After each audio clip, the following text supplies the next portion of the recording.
As Thanksgiving creeps up, we're kind of reminded that it might be time to order our holiday cards for the year. So whether that's a Christmas card, a Hanukkah card, a general Happy New Year, I hope everything's well card, here's some tips on how to get an eco-friendly holiday card this year. I always try to get my holiday cards before Thanksgiving rolls around because then it's one less thing before like the holiday season gets crazy, and then I can hand them to people in person at Thanksgiving dinner, and that saves me time labeling envelopes and on postage, and it cuts down on weight in the mail trucks too in general, but then it's also just done with. So I try to have things done by Thanksgiving, but if not, there's usually some good Black Friday deals on holiday cards, so I'll order them on Black Friday if I don't get them by Thanksgiving. But usually if you order them before Thanksgiving, you can get either like the same deals or similar deals on your holiday cards. One thing that's kind of hard to remember to do beforehand, but is an important step, is have your card list, like your recipient list, ready before you order so you know exactly how many cards to order so none of them go to waste. So off the bat you might be like, whoa, hold on. Sending holiday cards is not eco-friendly. And you're probably right. Think of all the millions and millions of cards that people send back and forth every year during the holidays and how much paper goes into that and how much weight that adds into mail. But it also is one of those things where it's really important to me. So you got to think about that practical side of your eco-friendly living too. I love having those pictures of our friends and family that a lot of times those are the only pictures you have of them. If you send me holiday cards, just FYI, friends and family, I do save all of those in a scrapbook throughout the years. And my mom did this too. It was one of my favorite things to look at as a kid. You could kind of look back and see what some of the funny fashions were that people were wearing 20 years ago. And also it helped me keep track of who some of our family friends were that I didn't really know that well, like my parents' friends or kind of those more distant aunts and uncles. So it really helped me get to know people in my family friend circle as a little kid. So if you're not on that train though, you can choose to send like a digital card for the holidays, and you just have to remember that there is some energy that goes into that, either creating and sending and storing a card.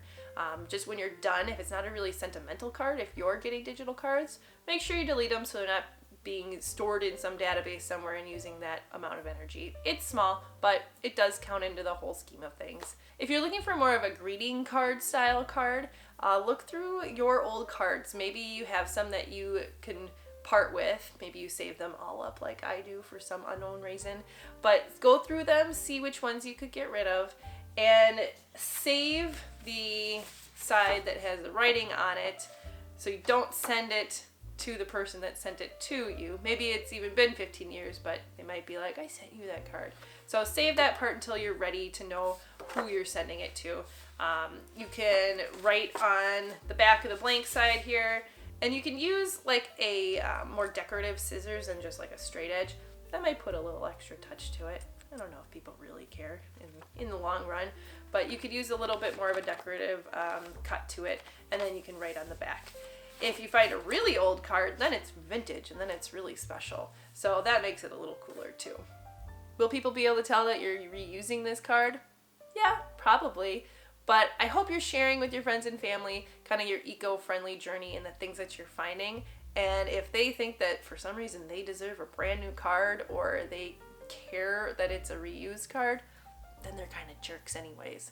So don't worry about what they think by reusing those cards, but try not to give them back the same card that they already gave you. You can also find used greeting cards on Etsy or other websites. So just Google recycled or upcycled holiday cards or Christmas cards or whatever you're looking for. If you're looking for a new greeting card to buy, look for a company that uses either recycled paper or FSC or SFI certified paper.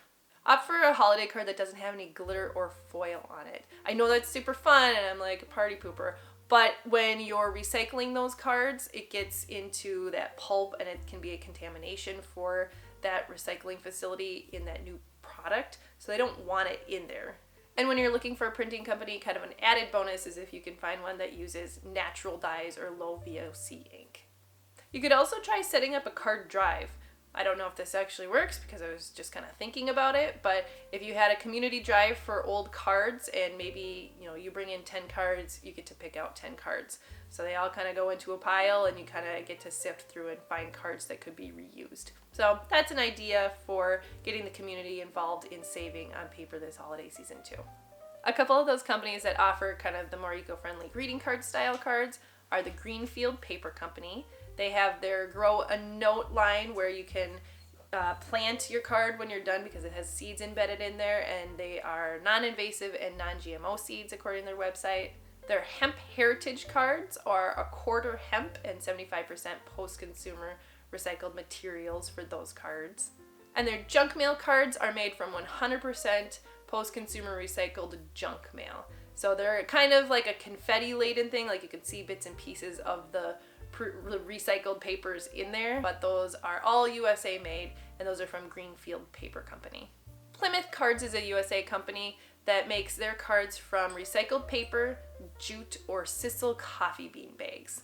All right, as far as photo cards go, which are my favorite cards to receive and give for the holidays, so the kind that you upload your own photo and you pick the design around there and kind of finagle it into the design that you like.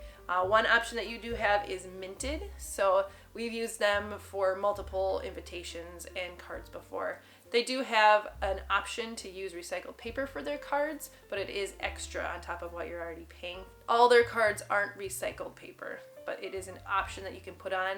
They turn out beautiful. This is a sample. It's just, I don't know, some girl. And it's a really nice card. They always have really nice quality cards. But in general, I would just rather pick holiday cards from a company that only has recycled cards. So good product, but it is an option to get a recycled card on there. Artifact Uprising is a company that uses all recycled paper, so you can pick your photo and place it in there. It's really minimalist design, so compared to some of like the minted ones or some of the paper culture ones, you're gonna get a minimalist design on there where your photo is kind of the centerpiece of this. You don't have anything on the back, so it's just their logo on the back and a blank card, which also leaves space for you to write a handwritten note in there. And we got these. They did come with some little like marks on the back. I don't know if you can see those. I don't know if that's something that happens a lot, but if you're really perfectionist about what's on your cards, you might not want that on there. But they do have less choices than some of the other sites, but it's all recycled paper. I like them. I would use them again.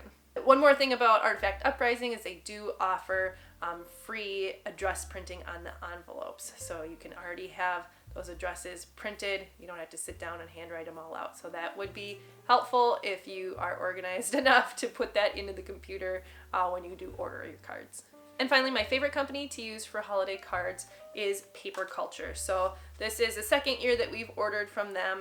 I have mine for this year, and then I have one from a previous year. You can go front and back. There's lots of different designs to pick from, and lots of different configurations of how you can arrange your photos too. It's super easy. This card literally took me 5 minutes to order. So super easy to get it done, very intuitive on how to set that up too. They use either 100% post-consumer recycled paper for their products, or they use bamboo for their paper. And with every order, they do plant a tree. And you can like dedicate the tree planting to whoever, and they send you like a little card for that too. On their About Us page for their corporate office, they note how they like to use sustainable practices throughout their business. So putting their offices near public transportation, printing on both sides of the papers, and in-office printing, and using recycled paper and composting and recycling. So overall, the company is saying that they want their whole company to be eco-friendly, not just the products they're putting out. Here's my examples of the products that we've ordered from there, so you can kind of see the photos of our family in the front, and then a lot of times we use the back to write like a special message, or sometimes put the pets back on there if they don't have room on the front for whatever design we end up using. So it's a good quality card that you get, and we will use them again too. As far as tips for taking an eco-friendly family photo for your holiday cards, try not to drive too far to go out to a place just because you want a photo there. Or use a photo that already exists. Maybe it was taken throughout the year. But I know sometimes you want to have those family photos, and that's a good excuse to get your family together to get those professional photos taken. But if you don't have those professional photos, don't freak out, because you know what? Nobody's really gonna care. And I would rather much have a photo from a friend that was authentic and like their kids in the background like screaming or throwing a fit or something than everybody like wearing stuff that they don't normally wear or forcing smiles to get through the family photo. Like, I'd much rather have an authentic photo of your family. So you can get your photos taken. Just choose a photographer that has eco-friendly practices or one that's really close to the photo shoot location, or use an old photo. You know, show off that vacation that you took or that new graduate or that trophy winning moment that your kid had, so you can use some of those milestone moments in your family cards too. And use clothing that you already have. Unless you're looking to get a new outfit and you know you're going to wear those items of clothing again, make sure you're not buying clothes just for a photo shoot. Make sure it's something that is you and that you and your family are going to wear again. When you're done with the cards that you received during the holidays, you have a few options. You can either save all of them like I do in the scrapbook or a box or something. You can save them and upcycle them for another year. Or you can check out my rules to recycling to remind you like what can you put in your recycling bin. You should be able to recycle paper and cardboard cards, but again, don't recycle the ones with the glitter or the foil. But the cardboard and the paper cards can go in your recycling bin. Photos, like just regular photos, like a glossy or a matte photo, have to go in your trash though. I hope that was helpful for you for deciding what you're gonna do for your holiday cards this season. Again, my favorite one was Paper Culture, but I also order from Artifact Uprising again. Those are my two favorite ones. Go ahead and share this with someone that might be looking to do their holiday cards still. And if you want to subscribe and follow along with our 52-week challenge on living a more sustainable life, then you can click that little subscribe button and the bell down below to follow along. Happy holidays!